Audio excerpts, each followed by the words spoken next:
For me, tulad nga lagi sinasabi, itong mga stats na itong galing lang sa system ni Coach. And ayun, dinodoble ko lang ang effort ko. And ayun, trust the system lang kung ano yung flow talaga. And hindi ko pinipilit na dumating itong mga stats na ito. Talagang nagtatrust lang sa system, sa buong teammates ko. Kita mo naman, lahat halos may contribute. And sobrang thankful ako na lahat kami sobrang ngayon. Sobrang hindi naman bigay. Baga gustong-gusto namin manalo ngayong gabi.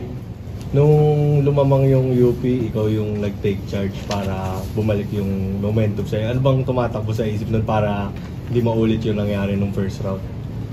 For me, sinunod ko na yung system ni Coach, and sa takeover, hindi ako naniniwala sa ganun. Talagang dinoble ko na yung effort ko. And good thing naman yung sitwasyon na umaayon sa akin. And lagi nasa isip ko na hindi naman pwedeng matalo this game dahil every game matters nga this second round. So, sobrang thankful ako na kung kami panalo, sumushoot yung mga tira ko. And credits dito kay Jonel. Kami yung dalawa yung nag-run eh. So, thank you. Kevin, ano masasabi mo na kalahati ng 13,000 fans dun sa labas, nag-cheer lagi ng MVP kada ako ng bola? For me siguro, sobrang nakaka-overwhelm, pero ayun nga, malayo pa nga itong season. Focus lang kami sa kung ano yung nasa harap namin. And yun, ginagawa ko lang yung trabaho ko and double effort lang. And good thing naman na naging resulta gumaganda.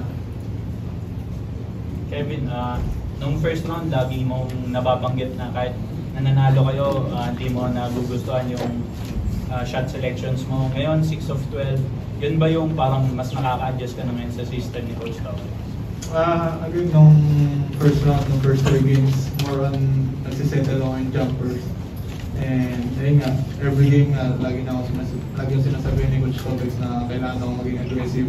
Every game, every practice, kailangan maging competitive. And isipin ko muna yung mga teammates ko bago ako. So, ayun, good thing naman na nagbubunga lahat and nagre-respond yung teammates ko. And credits naman sa kanila dahil hindi ko lang magagawa ito nung wala sila.